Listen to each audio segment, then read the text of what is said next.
एहसन इकबाल साहब के हल्के में मौजूद हैं और यहाँ जो अहले मोहल्ला है, अहले इलाका है, इनके सपोर्टर्स हैं, उन्होंने एक बाकायदा तकरीब का समा किया हुआ है। घोड़े नाचने वाले हैं, ढोल है और एहसन साहब के पीछे जितने नारे लगा रहे हैं ये सारे इनके वोटर्स भी हैं। एहसन साहब बहुत शुक्रिया, आपने हमें वक्त दिया।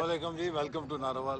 एहसन साहब, कितनी दफ़ा यहाँ से आप इलेक्शन जीत चुके हैं? जी अल्हम्दुलिल्लाह मैं 5 दफ़ा जीत चुका हूँ और छठी दफ़ा 2002 में जनरल मुशर्रफ ने मुझे हरवाया था, वो भी मैं जीता हुआ था, लेकिन 5 दफ़ा तो बकायदा बड़ा रिकॉर्ड है जी, 5 दफ़ा एक हल्के से। तो क्या वजह है कि इलाके के अवाम इत्मीनान करते हैं? 5 दफ़ा एक बंदे का एक इलाके से जीतना, कुछ किया ही होगा तो जीते हैं। जी देखिए, मैंने हमेशा कोशिश की है कि दयानतदारी के साथ जो जिम्मेदारी यहाँ के लोग देते हैं उसको अदा करूँ, इनकी खिदमत करूँ। और देखिए नदीम मलिक साहब, मेरा जो यहाँ सियासत में मुकाम है वो इसलिए नहीं कि मेरे वालिद कोई जागीरदार थे या सरमायादार थे। मेरे ख़ानदान की पहचान भी तालीम है और मैंने भी जो सियासत में तरक्की की है तालीम की वजह से की है। इसीलिए मेरा ये विज़न था बहुत शुरू से कि मैं अपने इलाके को तालीम का मरकज़ बनाऊंगा। और आज मुझे खुशी है कि नारोवाल के अंदर जो आज से 15-20 साल पहले एक पसमानदा ज़िला समझा जाता था, आज पाकिस्तान में तालीम के हवाले से एक लीडिंग डिस्ट्रिक्ट है। 3 यूनिवर्सिटियाँ हमारे यहाँ कायम कर रही हैं। University of engineering and technology का कैंपस है, इसी तरह यूनिवर्सिटी ऑफ नारोवाल है। ये यूईटी जो है लाहौर के साथ, लाहौर के साथ जी। और इंशाल्लाह ये अनकरीब एक फुल फ्लैश यूनिवर्सिटी इंडिपेंडेंट हो जाएगी जी, चार्टर होगी। इसी तरह तीसरा university of veterinary animal sciences का कैंपस है और ये भी तकरीबन एक इंडिपेंडेंट यूनिवर्सिटी की सहूलत आप यहाँ तो आपको एक बहुत बड़ी एग्रीकल्चर यूनिवर्सिटी बनानी चाहिए। जितने जरखेज खेत हैं इस इलाके आपको ये जान के खुशी होगी कि एग्रीकल्चर यूनिवर्सिटी का कैंपस भी इस साल शुरू हो रहा है और मेडिकल कॉलेज भी शुरू हो रहा है। बहुत अच्छी जी। तो और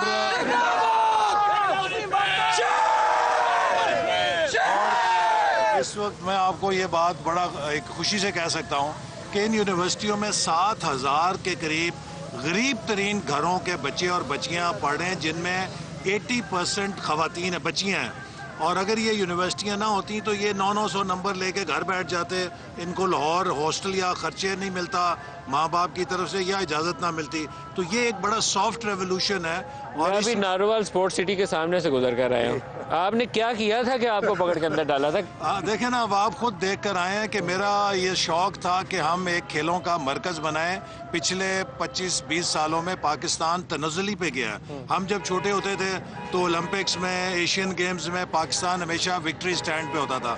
अब ख़त्म हो गया। तो हमने एक बहुत मिसाली खेलों का मरकज़ बनाया जिसमें 14 खेलों की बैनुल-अक़वामी मेयार की सहूलत थी, जिसमें कोचेज़ होने थे और पाकिस्तान का और इलाके का टैलेंट ट्रेन होना था। और हमारे फिर बच्चे और हमारे खिलाड़ी और बच्चियां हमें ओलंपिक्स में विक्ट्री स्टैंड पे लेके जाते हैं।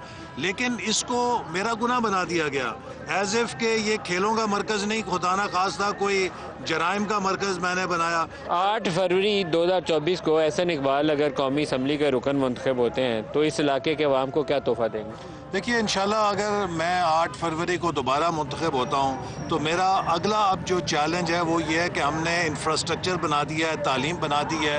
अब हमने इस इलाके को सनती इलाका बनाना है और एक नॉलेज सिटी बनाना है, एक इकोसिस्टम बनाना है जो इन यूनिवर्सिटीज़ के गिर्द बने।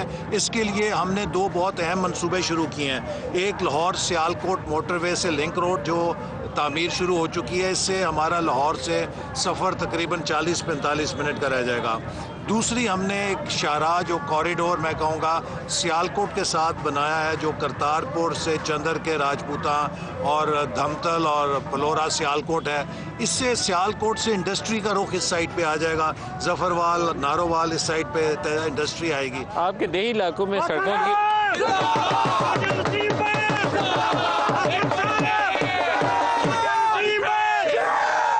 आपके देही इलाकों में सड़कें बेहतर करने वाली हैं। मैं अभी जिस सड़कों से गुजर कर आया हूँ ना, हम एक अंदर से देहाती वाला वो रास्ता था उससे मुड़ गए थे, गलियों मोहल्लों से गुजर कर आए हैं। बहुत गुंजाइश है कि उन सड़कों को बेहतर किया जाए ताकि फार्म टू मार्केट एक्सेस आसान हो। हमने जो हमारी हुकूमत थी जब मुस्लिम लीग नून की पंजाब में, तो शहबाज शरीफ साहब ने एक रूरल रोड्स का प्रोजेक्ट शुरू किया था जिसमें कारपेटेड रोड्स बनी थी। लेकिन जो 4 साल PTI की पंजाब में हुकूमत थी वो एक डरावना ख्वाब हुई। उसमें ना सिर्फ ये कि वो सारे मंसूबे ख़त्म हो गए, बल्कि जो जारी मंसूबे थे उनकी मेंटेनेंस भी ख़त्म हो गई।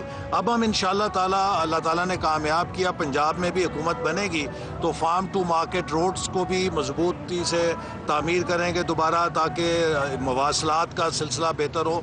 बाकी हमने अल्हम्दुलिल्लाह, मुझे खुशी है कि बेहतरीन DHQ है हमारा पंजाब में, मैं समझता हूँ बेहतरीन डिस्ट्रिक्ट हेडक्वार्टर हॉस्पिटल है हमारे पास। पाकिस्तान एटॉमिक एनर्जी कमीशन का कैंसर डायग्नोस्टिक सेंटर है जिसमें कैंसर अगर आपकी पार्टी इंतखाब जीती है तो वज़ीर आज़म कौन होगा? जी यकीनन वज़ीर आज़म नवाज शरीफ साहब होंगे, जिसके बाद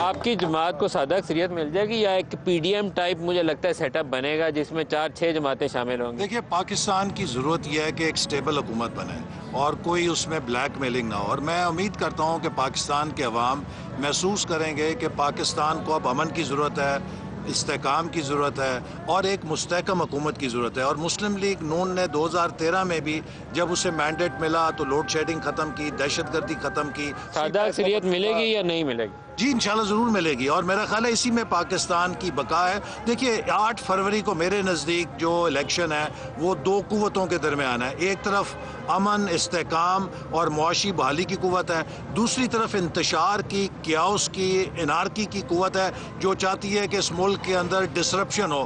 तो क्या हमने डिसरप्शन के रास्ते पे चलना है या हमने इस्तेकाम के रास्ते पे चलना है, ये बुनियादी सवाल है। एहसन साहब, जिसे आप नारकी की कुव्वत कह रहे हैं उसका तो बंदा ही कोई नहीं छोड़ा जा रहा, या उसके पेपर रिजेक्ट हो जाते हैं, बंदा उठाया जाता है, जो प्रपोजर है वो गायब हो जाता है। ये भी तो इलेक्शन नहीं है, इलेक्शन में उनको हिस्सा लेने की आज़ादी होनी चाहिए। हमारे ज़िले में तो कोई किसी के ना कागजात मुस्तरद हुए हैं, ना कोई बंदा उठाया गया, पर्चा है उस पर भी, किसी पे नहीं। हमारे यहाँ आज़ादी है सब पे। हमारे यहाँ तो जो उनके नुमाइंदे थे वो इस सारे वाक़े से 1 साल पहले ही नारोवाल से नकल मकानी कर गए थे लाहौर।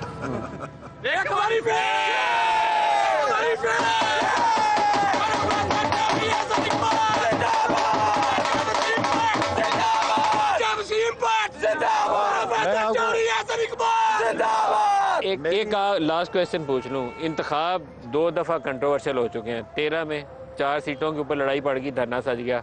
18 में उसके ऊपर आपने कहा कि सिलेक्टेड है, मुंतखब था ही नहीं, हुकूमत दी गई है। 24 कंट्रोवर्शियल हुआ ना, तो हम खड़े पाँव पे रहने के काबिल नहीं रहेंगे। It has to be acceptable, और एक्सेप्टेबल और एक ऐसी हुकूमत हो जो डिलीवर करे। देखिए, आप अगर एक इलेक्शन एक्सेप्टेबल भी बनाएंगे लेकिन एक ऐसी हुकूमत आए जो डिलीवर ना करे तो जो हमारे मसाइल हैं उसके बाद बदतरीन एनार्की पैदा होगी। और मुझे यकीन है कि मुस्लिम लीग नून कामयाब होके हम लोगों की उम्मीदों पे पूरे उतरेंगे, लोग हमारा साथ देंगे और हम उन्हें साबित करेंगे कि हम इस काम के अहल हैं। और मैं इस इलाके के हवाले से भी आखिर मैं ये ज़रूर कहूँगा कि आपने जैसे कहा कि 5 दफ़ा आप जीते, क्यों जीते? इसलिए कि मेरी सियासत के 3 असूल थे, अमन, तालीम और तरक्की। आप यहाँ पर किसी से जाके पूछेंगे, हर शख्स गवाही देगा कि हमने शराफत की सियासत की है, अमन कायम किया है, तालीम का प्रचार किया है और इस इलाके की तरक्की की है। ये जो नारोवाल शहर एक पसमानदा था, आज से 15-20 साल पहले यहाँ 5 लाख रुपए का मरला कोई खरीदने के लिए तैयार नहीं था, आज 5 करोड़ का मरला कोई बेचने के लिए तैयार नहीं है।